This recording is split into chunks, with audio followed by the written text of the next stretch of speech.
Earlier this week, Mohsen Mahdawi, the Palestinian-born Columbia University student who was arrested by ICE agents at a naturalization appointment, was released on bond by a judge. They covered the story on Fox and Friends, and here's some of what they had to say. About 2 weeks ago, they scooped up a guy who's by the name of Mohsen Mahdawi, and they said, okay, he thought he was going for a green card interview.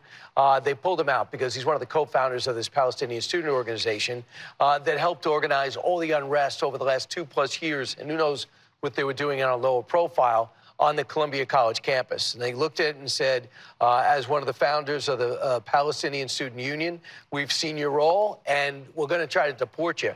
And the ICE, they went into an ICE facility.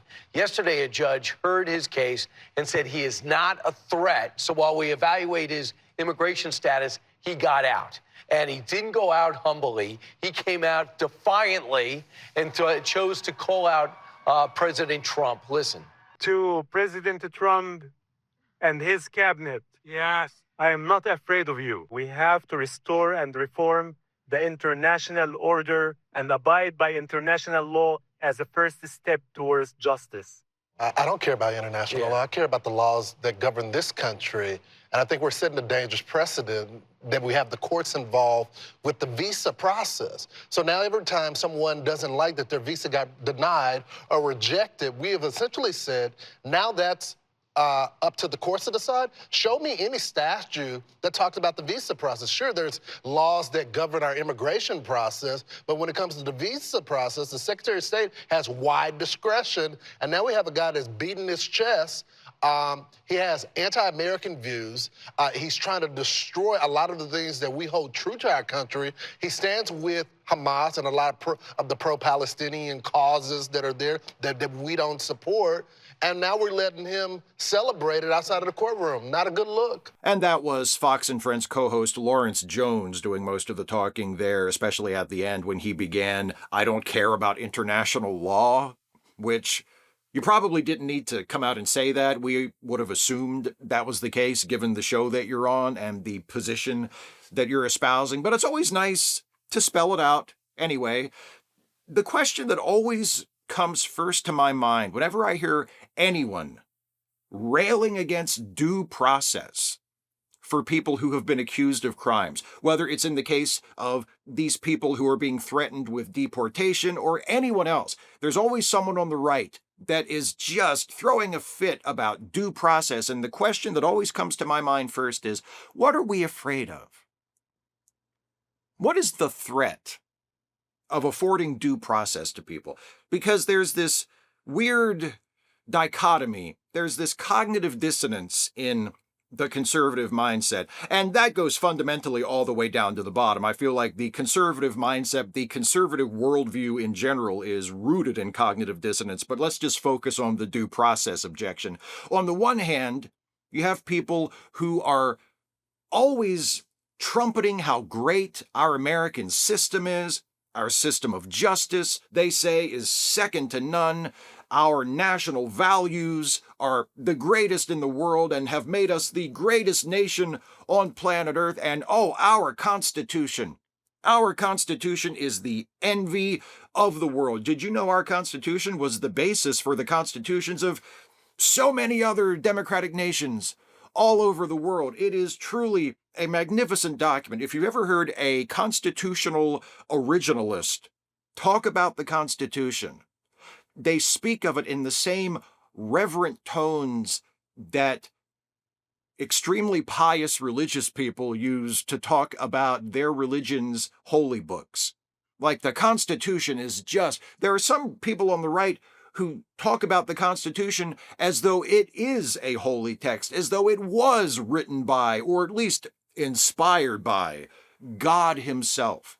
And yet, when it comes to applying the standards of due process that are mandated by that document, they all of a sudden get squeamish, especially when it comes to applying it to people they consider undesirable, right? To immigrants and refugees, to people who aren't even from here. Why should they get due process? They're not even from here. And my question again is, What are they so afraid of?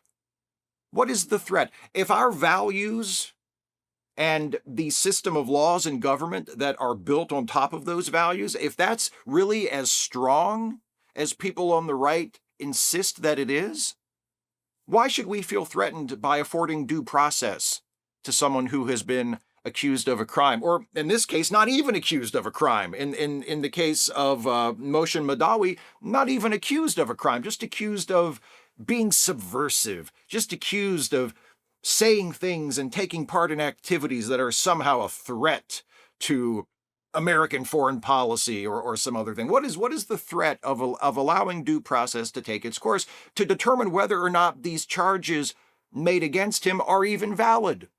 Because if he really is that much of a threat, and you believe it, and you believe that you can establish it, why not establish it in court?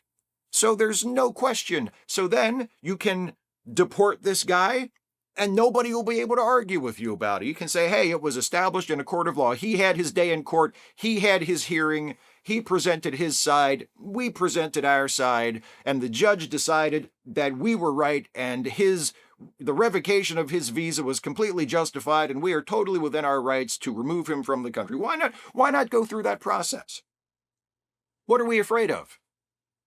Are we really fighting for our values? That's another question that I ask, and I ask it somewhat disingenuously because I already know the answer. In cases like this, we're not really fighting for our values, are we? We're fighting for other things. But what is it that Mohsen Mahdawi and others like him who are in similar situations have done to invite this kind of treatment, this kind of persecution from the Trump administration, from ICE? Lawrence Jones says he has anti-American views. Okay. Let's say that's true. Let's say that's true. He's trying to destroy a lot of the things we hold true to our country. That's something else Lawrence Jones says about Mohsen Mahdawi. He's trying to destroy a lot of the things that we hold true to our country. Like what? Like what? See, that's one of the things that due process might be able to discover, if in fact he is trying to do that. If you afforded him due process, and you investigated, and you allowed him to present his evidence, or his attorneys to present his evidence and his side of the case, and the prosecutors were able to gather their evidence and present their side. If he is trying to destroy things we hold true to our country, you could establish that, couldn't you? He stands with Hamas and a lot of the pro-Palestinian causes that are there that we don't support, Lawrence Jones says. Does he? And if he does, again, so what? Like, I'm really asking. Let's say that everything that Lawrence Jones says at the end of his statement from that video clip about Mohsen Mahdawi is true. Let's say that he does have anti-American views. Let's say that he does stand with Hamas and with a lot of the pro-Palestinian causes that who's we, by the way, that we don't support. Who's we and what causes are we talking about? But nevertheless, let's say that's all true. So, are we so weak?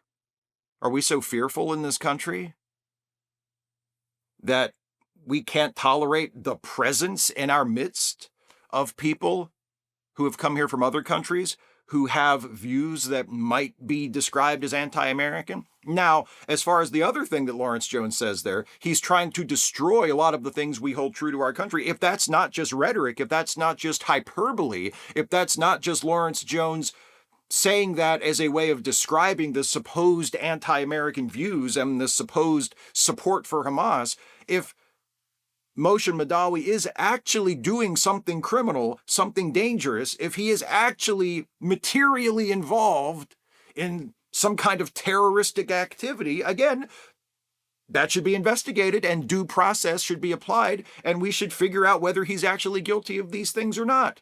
But if he's not, and the only thing he's really done is protest this government's support of the absolutely monstrous genocidal assault carried out on the Palestinian people, on the people of Gaza, by the government of Israel, if that's all he has done, what is the problem? It doesn't matter whether you agree with it or not. You might think he's completely in the wrong. You might be completely on Israel's side. You might think they haven't done anything wrong at all by the Palestinians. Their hands are totally clean, and it's all the fault of Hamas and the tens and tens of thousands of innocent Palestinians who have been killed. It's all their fault. They brought it on themselves.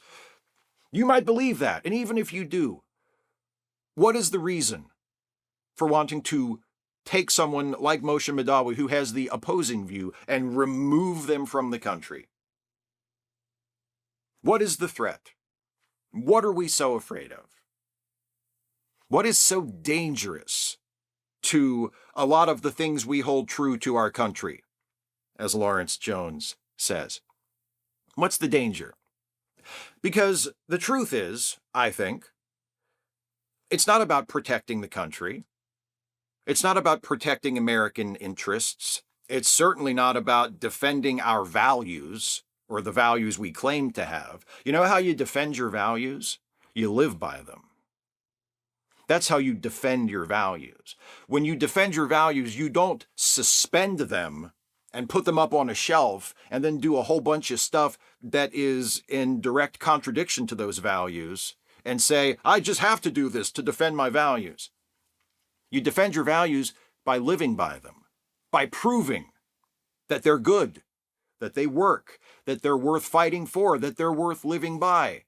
If we lived by our values, if we truly believed that the Constitution was as great as many of us say that it is, if we truly believed in the strength and justice of our system, we would not be trying to deprive people like Mohsen Mahdawi of it. We would not be trying to get them out of the country as quickly as possible with no hearing, with no due process. Just get them on a plane and ship them to El Salvador or wherever the hell he would be going. We wouldn't be doing that. We'd be giving every one of them the due process that they are constitutionally entitled to, because we would know that our system is good, that we believe in it for a reason, and we would be proving it. We would be proving the strength and rightness of our values, of our laws, of our way of life by conducting ourselves according to them. And if you have a value that you don't actually live by, if you have a value that doesn't actually influence your behavior, that's not a value. That's a slogan. And what people like Lawrence Jones and his fellow Fox and Friends hosts, what people like Stephen Miller in the Trump administration, what people like Tom Homan, what people like Donald Trump himself, what they are doing is not defending values. It's defending their slogans. They have identified a vulnerable group of people, a virtually powerless group of people, undocumented immigrants. They have blamed them for a problem that basically doesn't exist, and they are solving that problem by persecuting those people, so that then Donald Trump and all of the other people that work for him and support him can turn to the public and say, see, we're fixing the problem. We've identified the culprits and we're getting them out of here. We're doing what you elected us to do. We're doing a good job. We're getting results. Look at all the people we've sent out of the country. We're getting results. That's what that's about. That's classic authoritarianism. Identify a group of people you can scapegoat, punish them to solve a problem that more often than not you just made up yourself. And that's not defending our values, or at least it's not defending the values we claim to be defending. That's defending slogans. That's scapegoating. That's exactly what that is. And you know what else it is? It's suppressing dissent, especially in the case of student protesters. When they persecute student protesters, like Mahmoud Khalil, and also like Mohsen Mahdawi and the other Columbia students who have been harassed and detained and in some cases deported already by ICE agents because they have been part of organized student protests against their universities or against federal government policies in defense of and speaking up for the plight of the people of Gaza. Yes, that's also scapegoating. That's also identifying a vulnerable group and punishing them for a problem so that Trump can turn around and claim victory for it. But it's also, specifically in those cases about the protesters, it's an attempt to silence dissent. And again, if our values are really as good as we say they are, if all these things that we hold true to our country, as Lawrence Jones says, are really as strong and powerful and glorious as we're told they are, why should we want to silence dissent? What's the threat? Why should the United States government feel compelled to use the force of the state to silence the voices of some student protesters? Silencing dissent is not a power move. Silencing dissent is not something that a strong, confident person does. Silencing dissent is something that you do when you feel you're in a weak position or when you have something to fear from that dissent. When you have something to fear, perhaps, from the truth. That's why the Trump administration is trying to silence dissent. Because they know that if enough people hear that dissenting opinion, if enough people hear that message that is in direct contradiction to the message they're trying to send everybody, people will start to realize, more people, a lot of people realize it already, but more people will start to realize that the message the administration is sending is built on sand. It has no solid basis at all. It's just made up bullshit that the Trump administration is spewing at people, assuming that they'll just believe it and go along with it and be pacified and cheer President Trump as he continues to do whatever the hell he thinks he's doing. Dissent is a threat to that. Speaking out against the government and these policies, these authoritarian, fascist policies, is a threat to that. And so they want to silence it. They want to squash it. They want to discourage it. They want to gather up all the people who are leading it and get them out of the country because they fear it. Because they fear it. What are we afraid of? Well, we as a nation shouldn't be afraid of people like Mohsen Mahdawi, but people like Donald Trump and his water carriers on the Fox News channel and elsewhere, and his allies in the administration, they should be afraid of the truth. Because the truth has the power to destroy them. And from where I sit, that can't happen soon enough.